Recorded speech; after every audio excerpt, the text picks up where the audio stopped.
Sometimes life doesn't give us answers. It gives us silence. A silence so heavy it echoes louder than words ever could. In that silence, we're often left standing at a crossroad with no signs, no guideposts, and no guarantees. Something is lost. Something shifts. And before we can understand what's happening, everything familiar feels like it's slipping through our fingers. In those moments, it's tempting to ask the most human question of all. Why me? Why now? Why this? But somewhere deep inside, beneath the noise of frustration and fear, a gentler voice tries to speak. What if this isn't punishment? What if this is preparation? Life has a way of hiding its reasons. It doesn't unfold like a straight line. It bends, twists, detours. But every bend, every fall, every loss carries within it something we don't see right away. Buddhism teaches that suffering isn't random.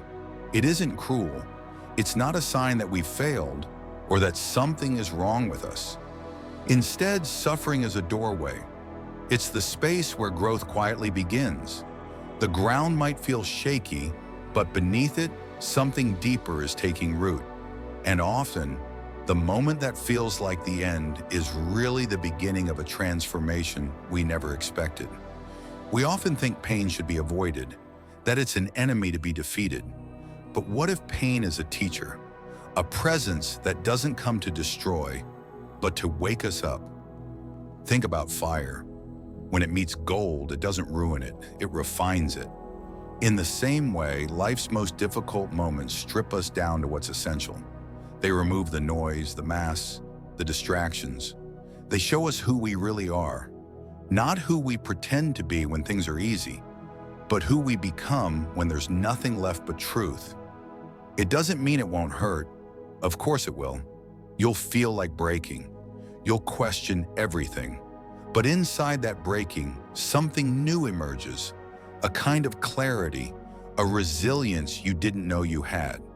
The pain becomes a mirror, and in it, you see the parts of yourself that have been waiting for your attention. The forgotten strength, the untended wounds, the buried hope. And through that awareness, healing begins. There's a Buddhist story often told about a man who brings his suffering to a teacher. He feels that life is unfair, that the weight he carries is too heavy. The teacher gives him a handful of salt and tells him to dissolve it in a glass of water. He does. Then he drinks and winces at the bitterness.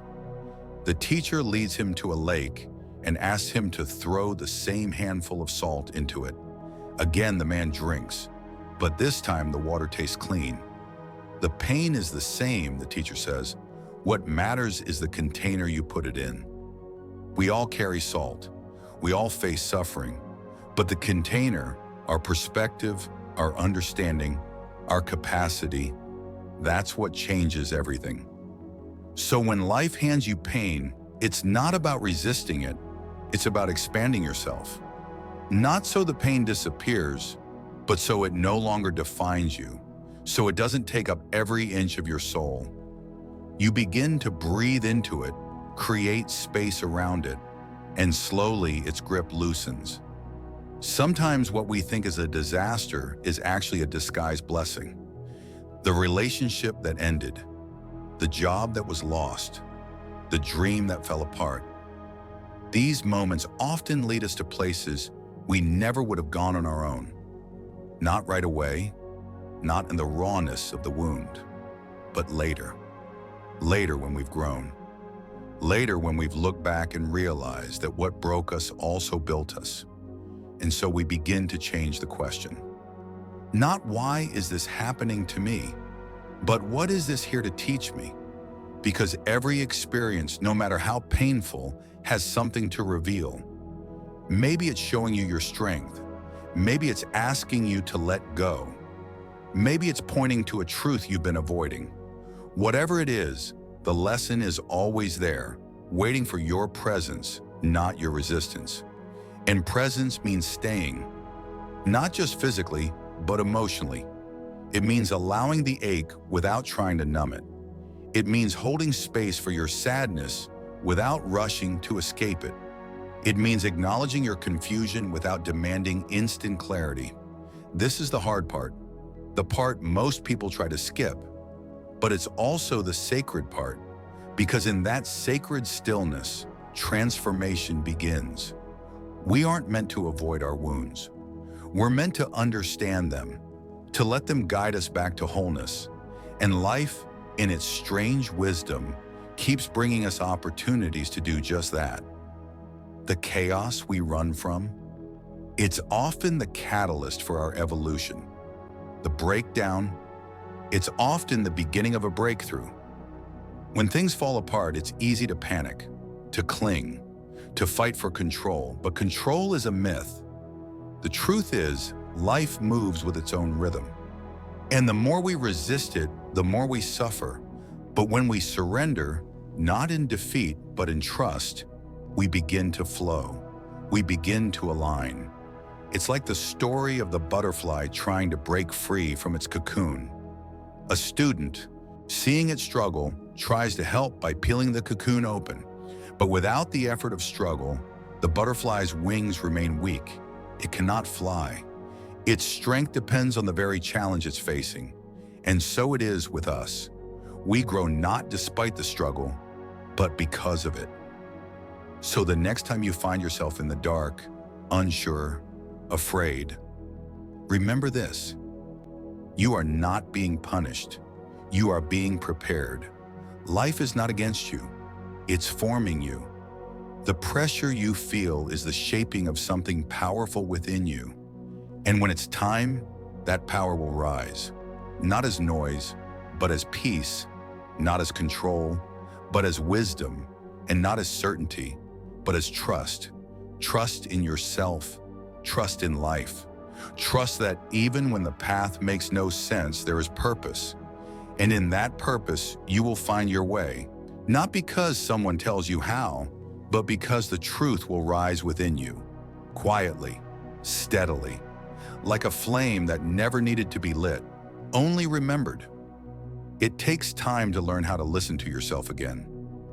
Not the loud parts, the fear, the panic, the urgency, but the quiet voice underneath it all. The one that speaks not in demands, but in whispers. That voice often goes unnoticed for years, drowned out by the noise of what we've been taught to believe. That we must always be moving, always achieving, always proving something to someone. But when the external structures begin to crack, when life no longer fits into the boxes we once built, that voice returns. And this time, we are finally quiet enough to hear it. It doesn't offer answers like the mind does. It doesn't shout timelines or instructions. It speaks in feelings, in sensations, in gentle nudges that say, "This isn't right," or "You're safe now," or "It's okay to rest." And for many of us, learning to trust this voice is like learning a new language. We question it, we doubt it, we ask for signs. But slowly, with each act of stillness, we start to understand. We begin to trust that this inner knowing isn't naive. It's ancient, it's sacred, and it's always known the way. And so we begin the process of coming back, not to who we were before everything went wrong, but to who we were before we were told we were wrong. Before we learned to trade authenticity for acceptance. Before we internalized the idea that being loved required being less. Coming back doesn't mean erasing the past. It means integrating it, holding it with compassion, seeing every version of ourselves with the same gentleness we would offer a child who was simply doing their best to survive, because we were surviving through the heartbreaks, the betrayals, the self-doubt, the losses that shook us to the core. We were surviving through the mass, the overthinking, the silence when we needed to speak. But now we're being asked to do something different. We're being asked to live. To live is to no longer abandon yourself when things get uncomfortable. It's choosing to stay in the room with your own pain, to breathe through the discomfort, to say, "I will not leave you," to the parts of yourself that never heard those words before. Living is not always grand. Sometimes it looks like brushing your hair when you've been in bed for days, drinking water when your body feels numb, choosing a kind thought when the old critic reappears. These are not small acts. These are revolutions. This is how healing happens, moment by moment, breath by breath, choice by choice. And as you begin to live more fully, something inside you softens. You realize you don't have to fight everything anymore. You don't have to fix every flaw. You begin to see that peace doesn't come from becoming someone else.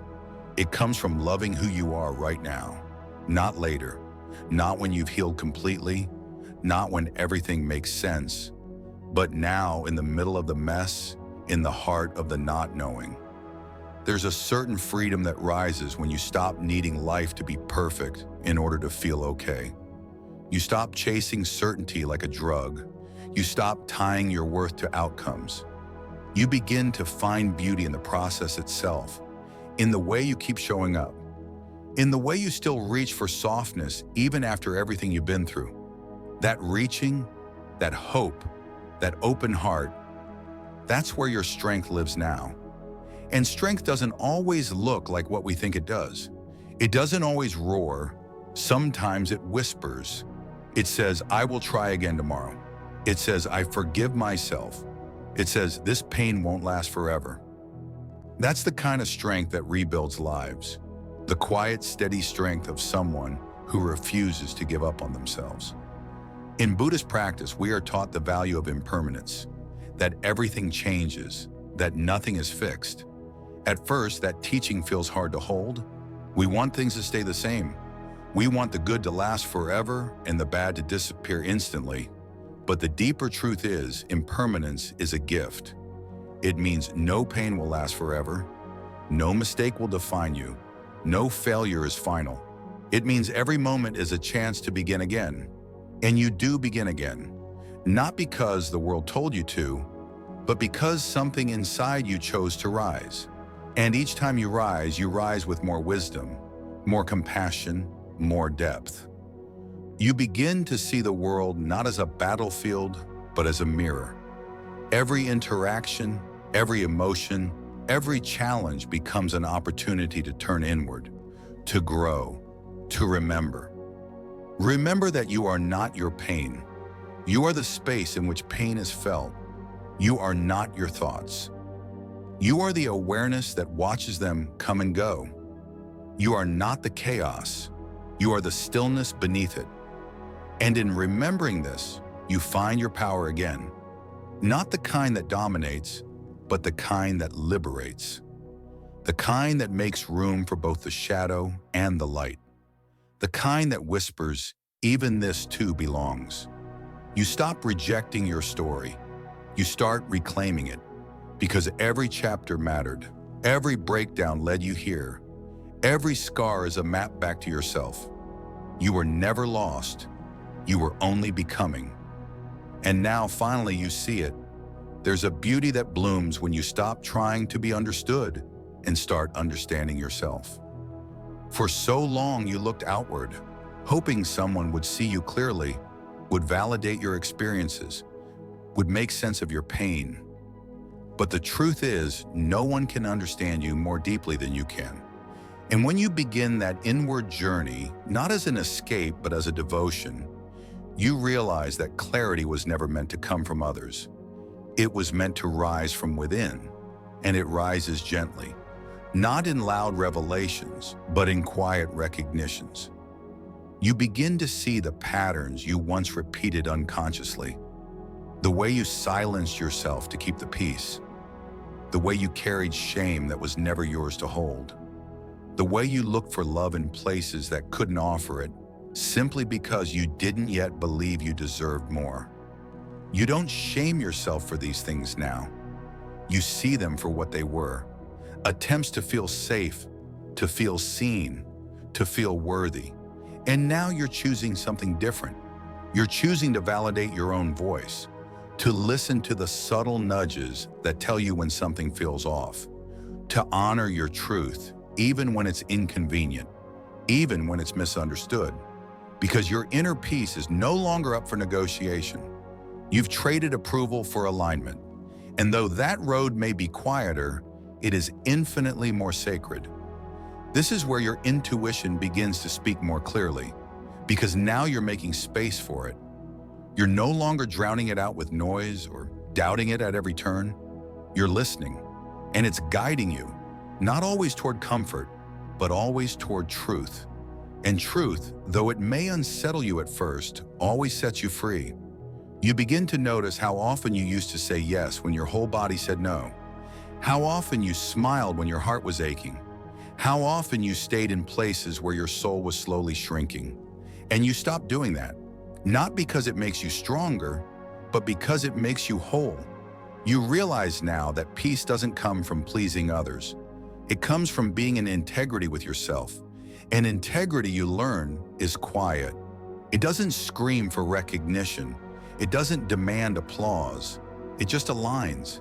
It makes your insides match your outsides. It lets you sleep at night. It lets you look in the mirror and feel proud. Not because you were perfect, but because you were honest. That honesty becomes the foundation of everything. Your conversations become more open, your connections more real. You stop pretending to be okay when you're not. You start asking for what you need without apology. You begin to understand that vulnerability isn't weakness. It's the highest form of courage. And courage now isn't about pushing through pain. It's about being with pain. It's about staying open when everything in you wants to shut down. It's about breathing through the tightness, holding your own hand in the dark, saying, "This hurts, and I'm still here." You learn that strength isn't in the mask you wear. It's in the willingness to take it off, to show up as you are, raw and real. To say, "I don't have it all figured out, but I'm willing to keep going." That kind of strength changes you. It softens you. And in that softness, you discover a new kind of resilience. Not the kind that hardens, the kind that bends, that adjusts, that flows. Because you're learning how to flow now. You're no longer resisting life's currents. You're learning to ride them, to trust that even when you don't know where you're going, the current knows. And your job is not to control it, it's to stay present with it, to breathe, to feel, to listen.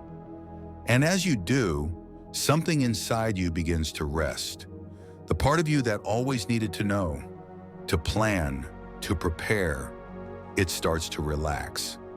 Not because you've given up, but because you finally surrendered to something wiser, to the understanding that not everything needs to be solved. Some things just need to be felt. That's what Buddhism teaches us, that the path is not about fixing, but about being with what is, without judgment, without grasping, just presence. And in that presence, something alchemical happens. Suffering doesn't disappear, but it transforms. It becomes a doorway, a teacher, a guide, and you become the student again. Not in the way that seeks perfection, but in the way that seeks depth. You stop needing answers. You start seeking understanding. You stop rushing for conclusions. You start resting in questions. And the biggest question of all becomes this: how can I love myself here?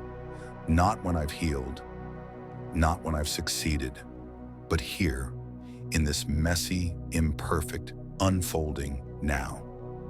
That question, if you ask it sincerely, begins to change everything. Because self-love is not about indulgence. It's not about escape. It's about meeting yourself with kindness, especially when you feel least deserving of it. It's choosing to stay, choosing to hold, choosing to soften. And in that choice, you become a safe place for yourself and eventually for others. Because the more you accept yourself, the less you judge others. The more you understand your own wounds, the more compassion you offer to theirs. You stop needing to be right. You start needing to be real. And that realness becomes your light. It shines quietly. It doesn't beg to be seen, But when people come near you, they feel it. They feel your groundedness, your clarity, your warmth, not because you're perfect, but because you're present. There's a quiet shift that takes place when you stop needing to prove your worth. You don't always recognize it when it happens. It doesn't arrive with celebration or fanfare. Instead, it feels like an exhale you didn't realize you were holding, a loosening of the grip you've kept on yourself for years. You no longer rush to explain your decisions. You no longer shrink when someone misunderstands you. You begin to understand that your worth was never something that had to be earned. It simply was. This isn't the kind of worth that comes from success, beauty, or recognition. It's not measured by how much you do or how many people approve. It's the worth that lives in your breath, your being, your existence.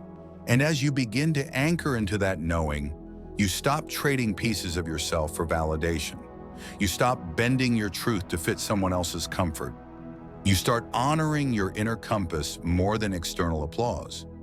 You walk differently in the world, not because you're louder, but because you're more rooted. Your feet touch the ground with intention.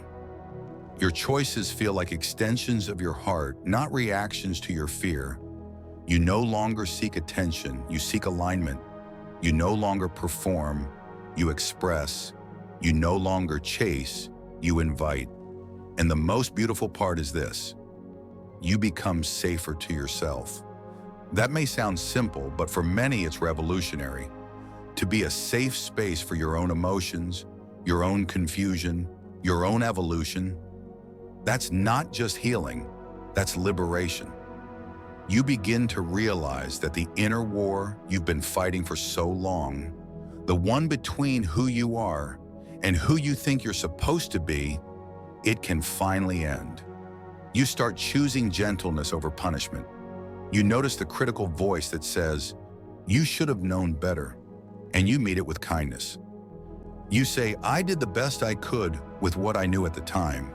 And the more you speak to yourself like someone you love, the more your nervous system relaxes, the more your heart opens, the more your life softens.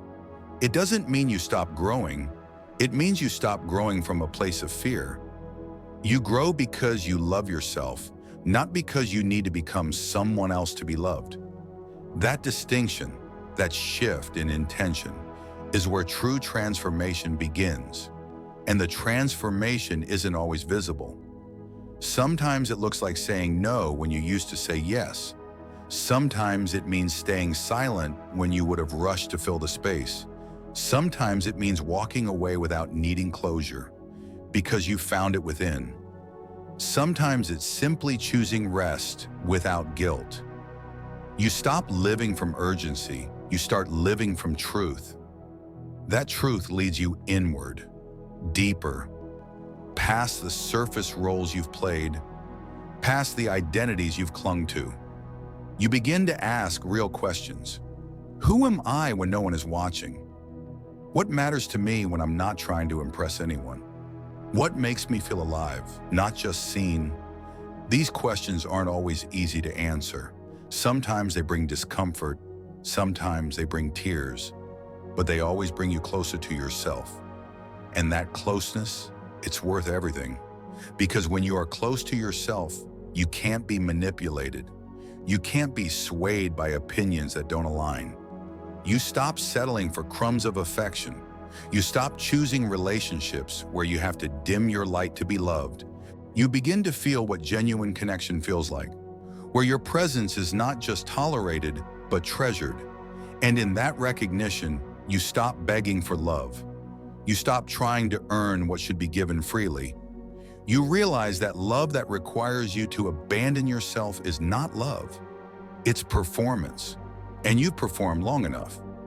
You begin to love yourself the way you always wanted others to love you. With consistency, with presence, with compassion. You sit with yourself in silence, not as a punishment, but as a homecoming. You stop rushing to distract yourself from your own company. You find peace in your own breath. You find comfort in your own presence. And slowly, the loneliness you used to feel begins to dissolve. Not because you're constantly surrounded by people, but because you're no longer disconnected from yourself. That disconnection, that's what loneliness really is. It's not the absence of others.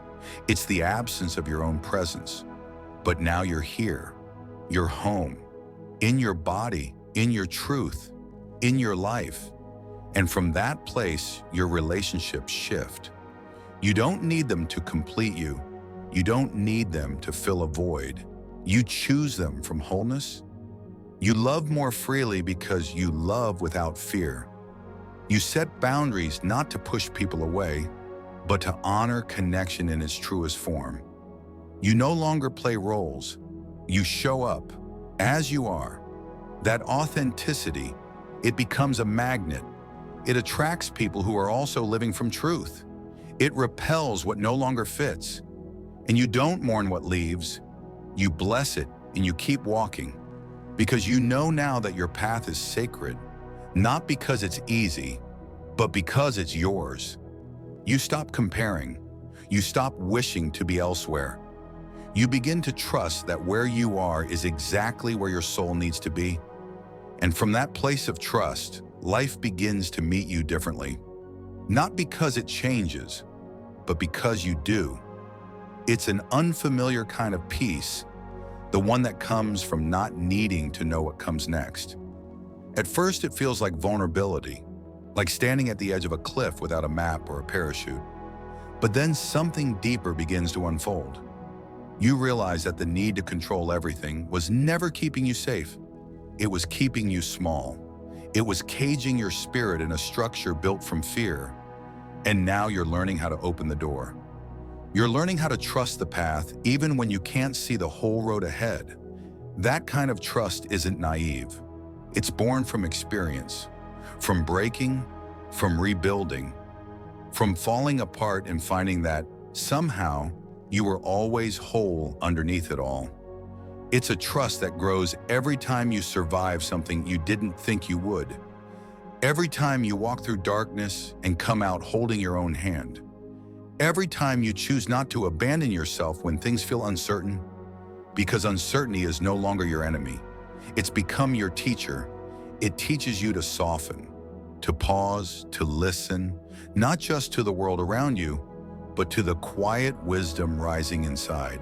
That wisdom doesn't arrive in dramatic insights. It's subtle. It's the calm that washes over you when you stop forcing outcomes. The relief in your body when you stop pretending to be okay. The clarity that comes when you let go of what you thought you needed and make space for what's truly meant for you. You've stopped chasing, not because you've given up, but because you've woken up. You've realized that chasing doesn't lead to peace. It leads to exhaustion. It leads to disconnection. It leads you away from yourself. And you don't want to leave yourself anymore. You want to stay through the discomfort, stay through the awkward silence, stay through the parts of life that don't make sense yet. You want to stay because you know now that running doesn't free you, it fragments you. And every time you stayed with yourself instead of running, you stitch those fragments back together. You've learned to breathe through the mess, to find stillness in motion, to hold space for contradictions. You can be healing and hurting. You can be hopeful and grieving. You can be a masterpiece and a work in progress at the same time. You no longer need life to fit into neat little boxes. You've made peace with the paradox. And that peace, it begins to reflect in the way you move through the world. You respond instead of react. You pause instead of panic. You notice instead of numb. You begin to witness your experience rather than be consumed by it. And that witnessing is what transforms you because it gives you choice. The choice to be kind when you're triggered. The choice to rest when you're overwhelmed. The choice to speak your truth when your voice shakes.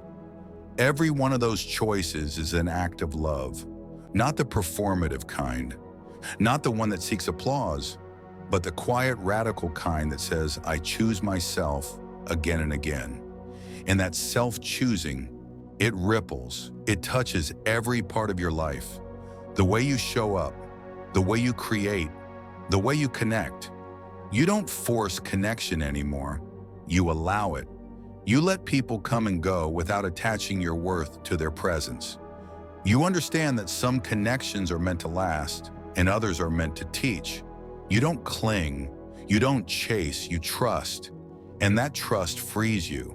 You trust that when something ends, it's not a failure, it's a redirection.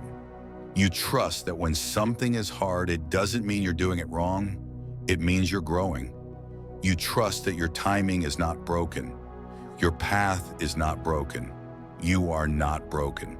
You are unfolding, like a flower that doesn't bloom faster just because someone is watching, like the moon that doesn't apologize for its phases, like the ocean that doesn't try to explain its tides.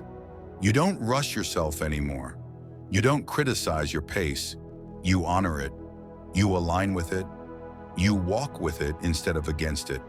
And as you do, you begin to feel something sacred, freedom.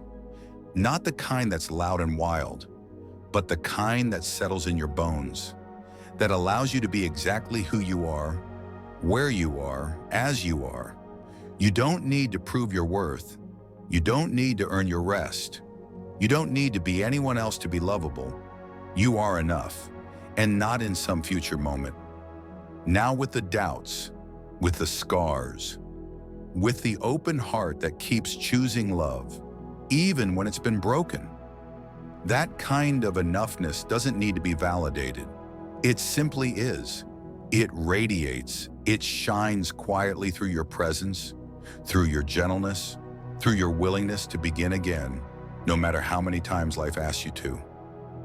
And life will keep asking, not because you're doing it wrong, but because you're alive. And aliveness means change. It means growth. It means seasons. You don't fear the seasons now.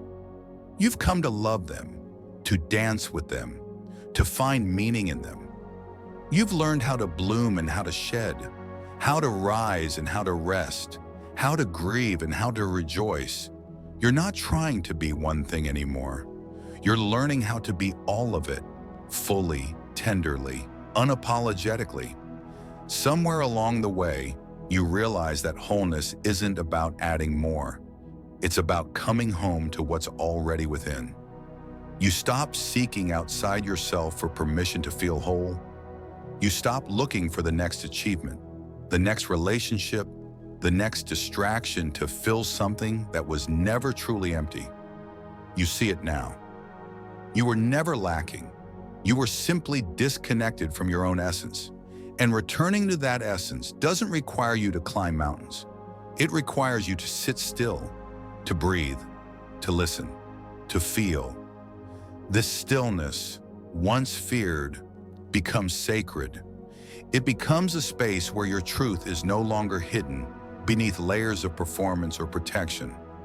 It's where you meet yourself, not as a version that needs improvement, but as a soul that needs remembering. And in that remembering, something beautiful unfolds. You begin to trust yourself again. You trust the quiet yes that rises in your chest. You trust the sudden no that contracts in your gut. You trust the silence between decisions, the space between breaths, the feeling that you don't have to force anything to receive what's meant for you. This trust, it's fragile at first.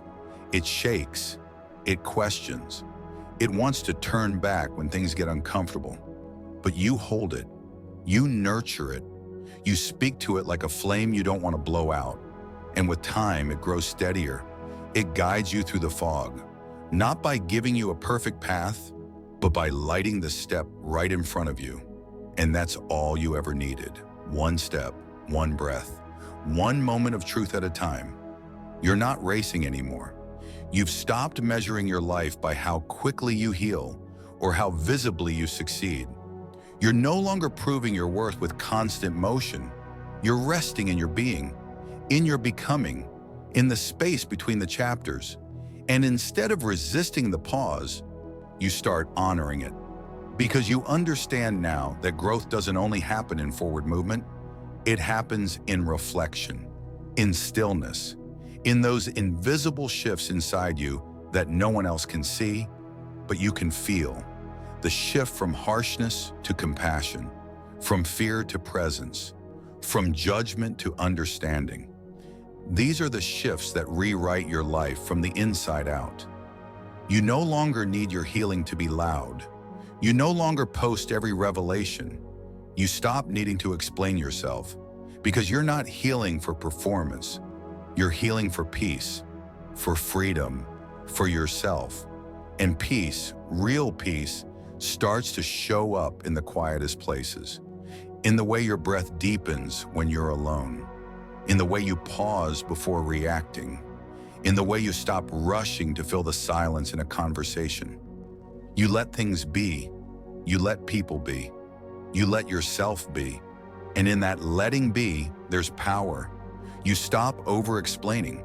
You stop justifying your boundaries. You stop apologizing for your needs. Not from arrogance, but from clarity, from the understanding that your energy is sacred, that your time is finite, that your inner world deserves to be honored. You begin to curate your life, not in an aesthetic way, but in an energetic way.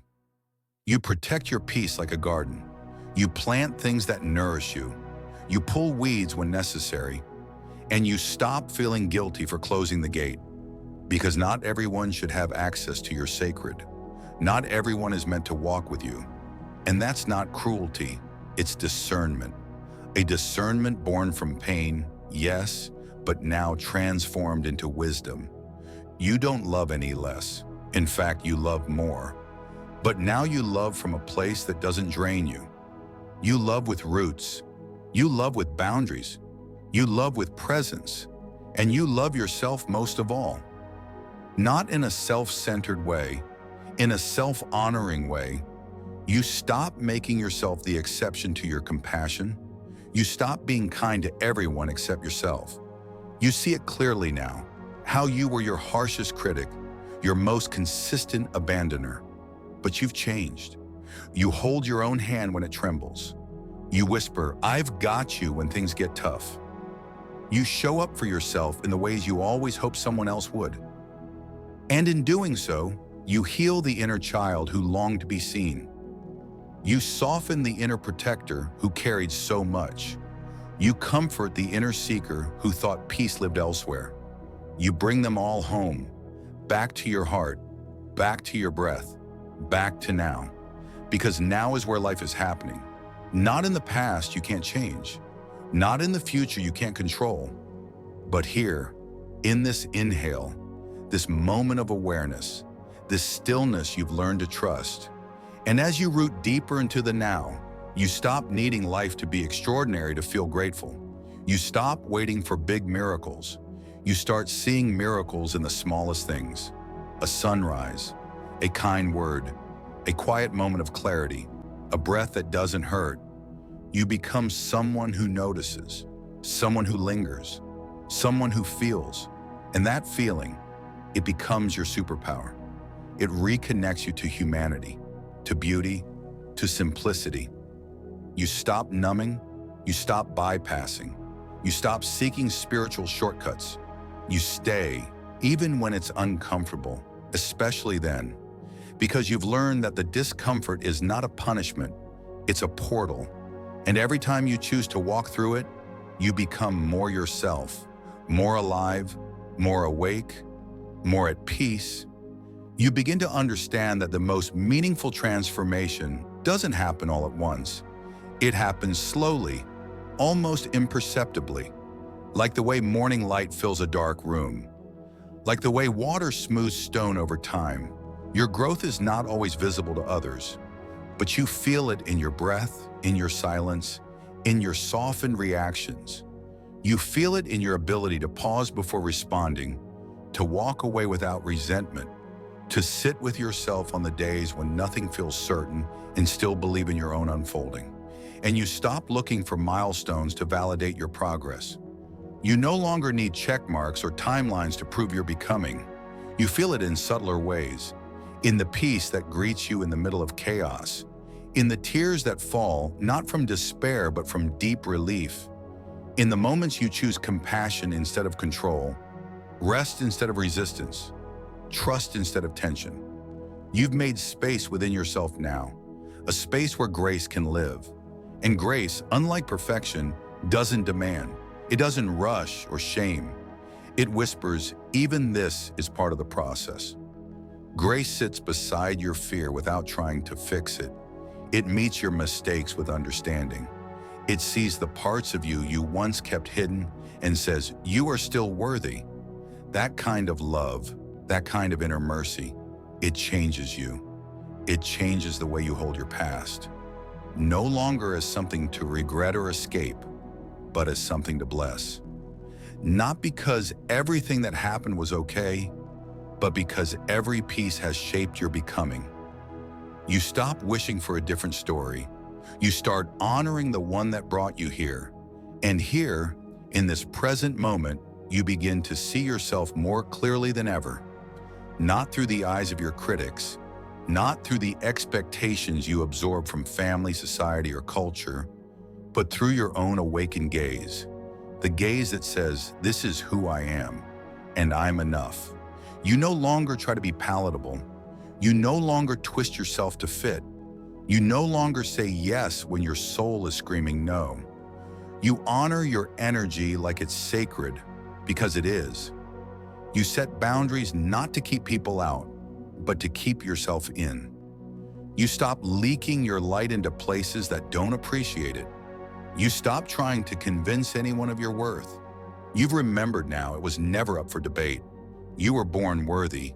Nothing you've done or failed to do has changed that. And as that truth settles deeper into your bones, you start moving differently. You take up space, not loudly, but unapologetically. You speak with intention, not for validation, but for connection.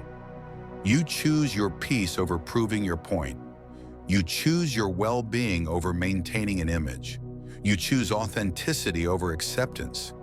And authenticity, while sometimes messy, is magnetic. Because when you show up real, you give others permission to do the same. You create a field of safety around you, not by having all the answers, but by holding all the questions with tenderness. You become the calm in the storm, not because you're unaffected, but because you're rooted. Rooted in presence, rooted in values, rooted in the deep knowing that you are enough as you are. This rootedness carries you through the waves of life, through the seasons of loss, through the tides of uncertainty, through the moments when everything feels like it's falling apart. You no longer need to grasp for control.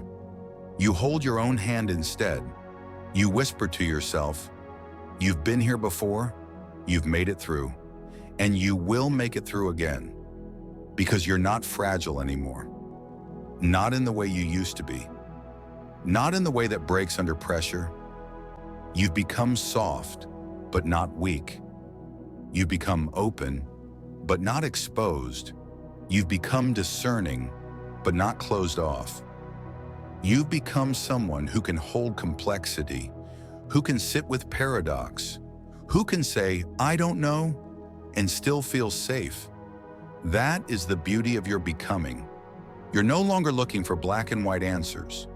You've learned to live in the gray, to find clarity in the unknown, to meet the mystery of life with a trusting heart. And in that trust, you no longer fear endings. You know that endings are simply beginnings in disguise. You know that loss is not the opposite of love. It's a continuation of it. You know that grief is not a detour. It's part of the sacred terrain of being human, so you don't run from it anymore. You don't rush to move on. You sit, you feel, you honor, because now you know that presence, not perfection, is what heals. Presence is what transforms the moment. Presence is what allows peace to bloom, and you've chosen presence. Even when it's hard, especially when it's hard, because something deep inside you knows you don't need to escape this moment.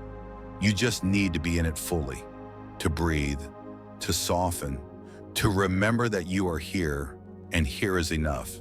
There's something profoundly liberating about no longer needing everything to be okay in order to feel at peace. You stop waiting for life to smooth itself out before you give yourself permission to exhale. You stop postponing joy until after the storm passes. Instead, you begin to find it within the storm, not in defiance of your struggle, but in reverence of your aliveness. You begin to understand that peace is not the absence of chaos.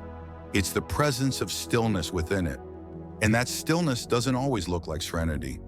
Sometimes it looks like breathing through the tremble in your chest.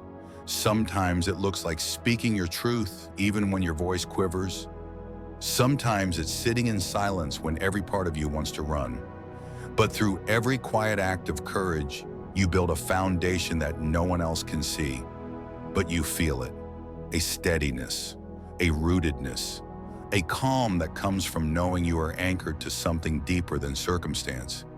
You start showing up for life in a new way, not armored, but aware, not hardened, but held. You're no longer afraid to feel because you no longer fear your emotions. You don't believe anymore that sadness means something is wrong or that anger makes you unworthy. You've learned to make space for all of it, to let every emotion teach you without controlling you, to let grief soften you without breaking you, to let joy expand in your chest without fearing how long it will last. And you stop trying to hold everything together because you finally understand you don't have to be unbreakable to be strong.